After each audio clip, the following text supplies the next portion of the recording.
So now we're moving on, and we're going to be talking with Chris Christofi, the founder and CEO of Reventon. I always believe that investors everywhere should always be willing to seek advice and spend some money with reputable professionals.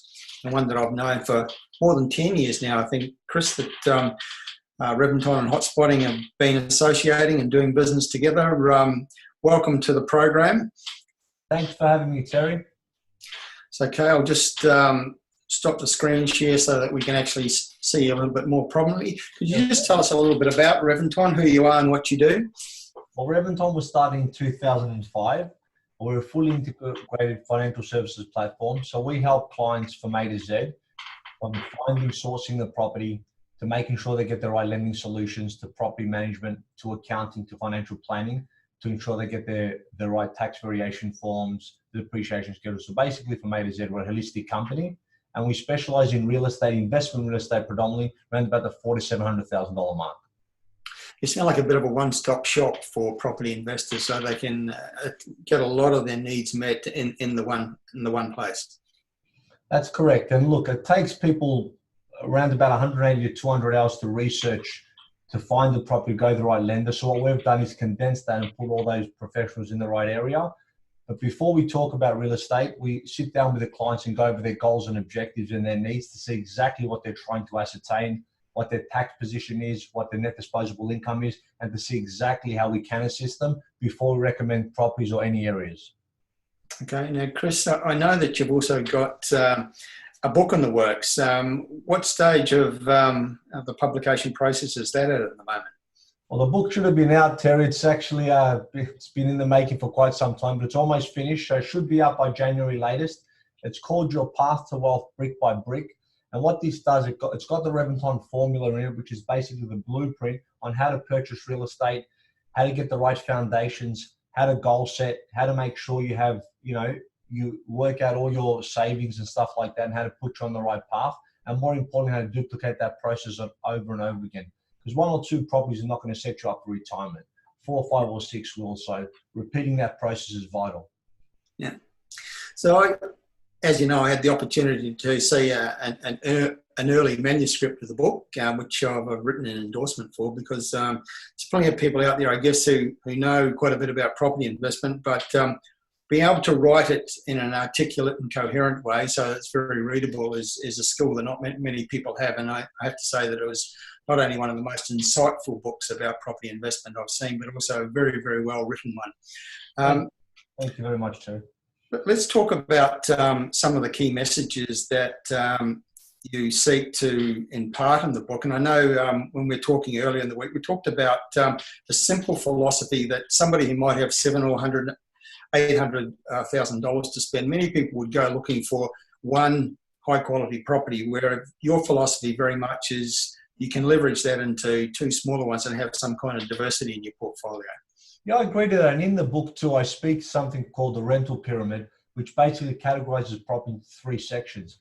And as you get, the property becomes more expensive, the rental yield tends to drop. So for example, if you were to look at a piece of real estate for $300,000-$400,000, you might get a rental yield of anywhere from 5 to 5.5%. But as you start to go $600,000 or $1 million, that will start to drop to 4%, 3.2%, and so on and so on. So by buying 2 assets, it diversifies your risks. It gives you a better rental return, but also it makes it easier to manage, because if you've got 2 assets growing at 3, 4, 500,000 as opposed to one that's 1 million, it gives you a better level of risk. You can diversify where you're looking at buying as well. You don't have to put all your eggs in one basket. I found a better strategy to build your wealth. Yeah.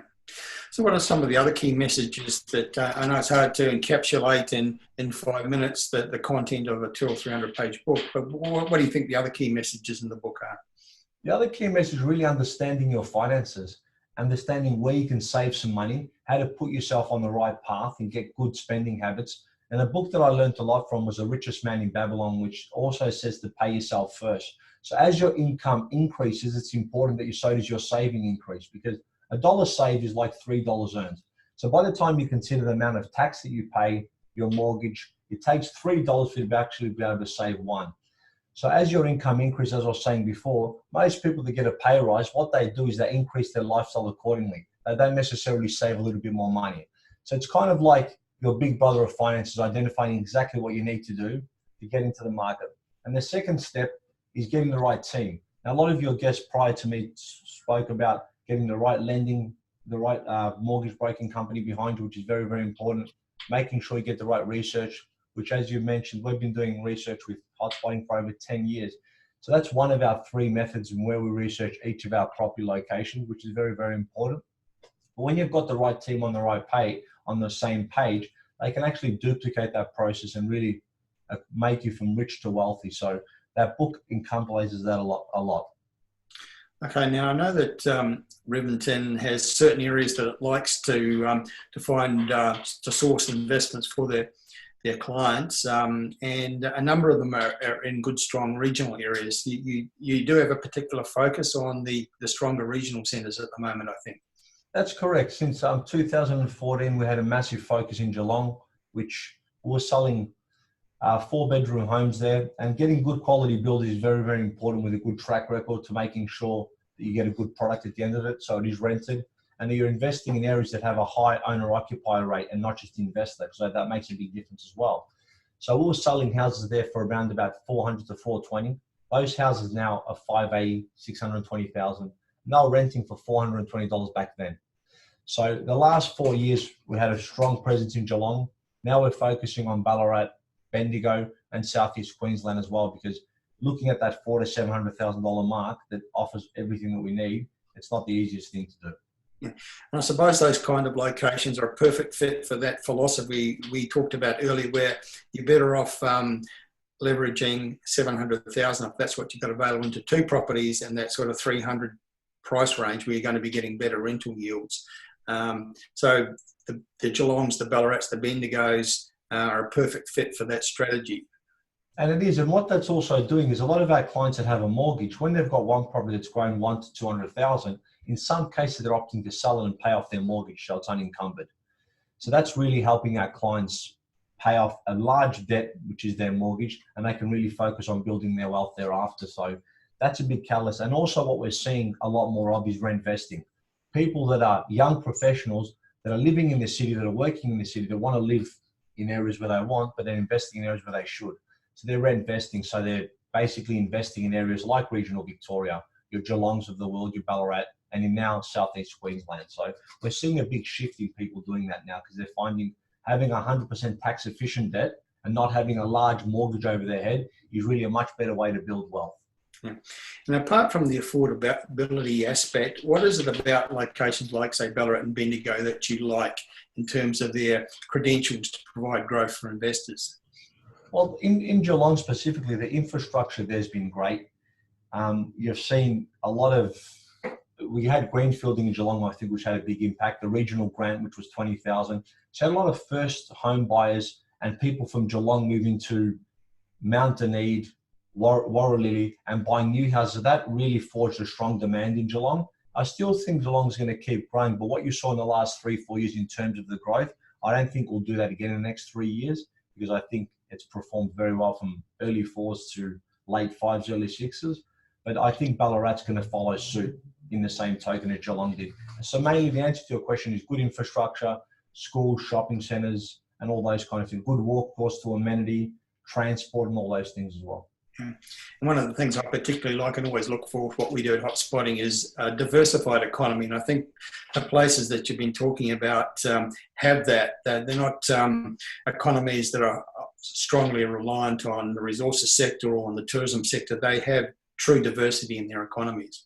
And I find that big. It's not a one-trick pony, because when you're investing in any area that can spike up quick, that's underpinned by one thing, I always find that very risky and volatile, because if you've got, it's like, I always use the analogy of having one leg in a chair. It can fall down pretty easy. But if there's 4 or 5 legs underpinning something strong, infrastructure, jobs, schools, shopping centers, good walk scores, that will make that investment so much more solid, and it's underpinned by so many more things. And Geelong's offered that, and that's why you've seen greenfielding, regional grants, just to mention a few. That's why I think we've seen such a great growth there. Yeah. I just remind people, if they have any questions for Chris Christofi of Reventon, now's the chance. We're having very, very short and sharp segments with all our guests tonight, just 15 minutes. So please put your questions. We do have one, Chris, from Manil, who's asking what your thoughts are on the Sunshine Coast, which is quite opportune because I know that's one of the areas that you're very interested in at Reventon. In the last 18 to 24 months, we've had a big focus on the Sunshine Coast, and I go up there every 3 to 6 months. And the amount of things that are happening there are just unbelievable, but we're finding great opportunities in some great estates. We predominantly deal in house and land because I feel there's a better opportunity for growth there. We do sell apartments also though. So I think it's a great time to get into the Sunshine Coast. I'm personally investing there and I'm putting a lot of my clients in those areas as well. Yeah, I personally think it's one of the, what I call the most compelling economic growth stories anywhere in Australia. And the Sunshine Coast in terms of infrastructure spending is outdoing at least 3 of our state or territory capital cities. And the airport's going international. They've got an amazing new medical precinct. They're building a CBD from the ground up in Maroochydore. They've got the international broadband undersea cable coming in from Asia. There's so much happening that's exciting and different about the Sunshine Coast, and all adds up to jobs and demand for real estate. And there's a lot of people moving there, and also it's a lifestyle thing because of the weather and things like that. I went to Maroochydore, one of our developers we use called Mosaic developed amazing stock. I cannot believe the apartment sales and how expensive they're going, how nice these apartments are, how big they are. They've really got it right there. And there's some really, the incomes are a lot higher there as well.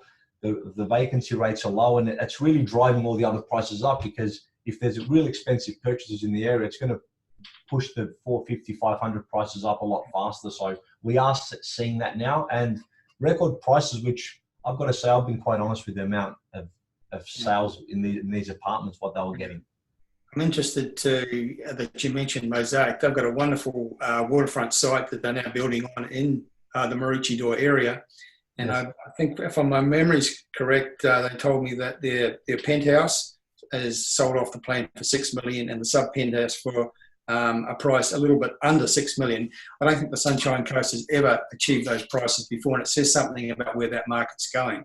It does, but if you actually see the stock and what they've built there, it's an absolutely amazing apartment, because I went up there and actually saw the person selling it in the display. They built a great apartment, but as I said, it is expensive. $6 million and $3 million for a sub penthouse in Maroochydore. So there you go. Yeah, I know. Those are incredible results. And we're talking about the top end of the Sunshine Coast market. Maisie's actually asked a question, was probably at the other end of the market, and is asking, what is the entry point in dollars for the Sunshine Coast to get a good investment property there? Well, just specifically in this apartment there, you're looking at, there's some that were $500,000 to $600,000. You can buy a nice 2-bedroom apartment. But if you're looking at a house and land, we're looking at anywhere from early 5s to late 500s. You can get a good apartment with a 5 to 5.2% rental yield. Yeah. And do you find that you're directing your clients to those areas where the big infrastructure is happening, like the suburbs that are close to the new medical precincts, for example, or the university? What sort of precincts on the Sunshine Coast? It's quite a lengthy coastal strip.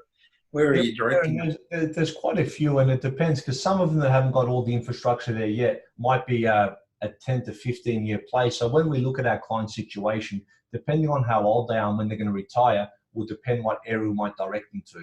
So if you look at Geelong's a more mature market. If you look at Ballarat, it's not as mature as Geelong, but it depends on the age of our clients and how long they've got to retirement. If it's a younger client that's got 20, 30 years in the market, we'll be looking at different strategies. So it really depends on the age of the client, their disposable income, to where we'll direct them.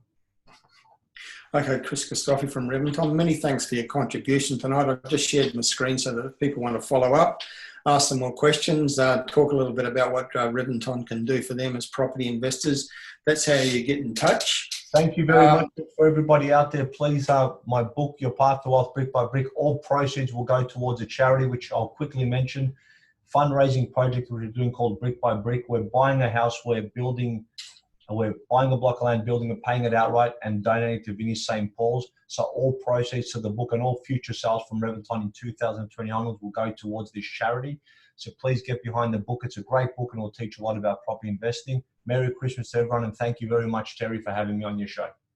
You're welcome, Chris. And I would like to repeat that I've seen the early manuscript of the book, and it's one of the best written and most insightful books on property investment that I've seen in my time, over 30 years in property consulting and research.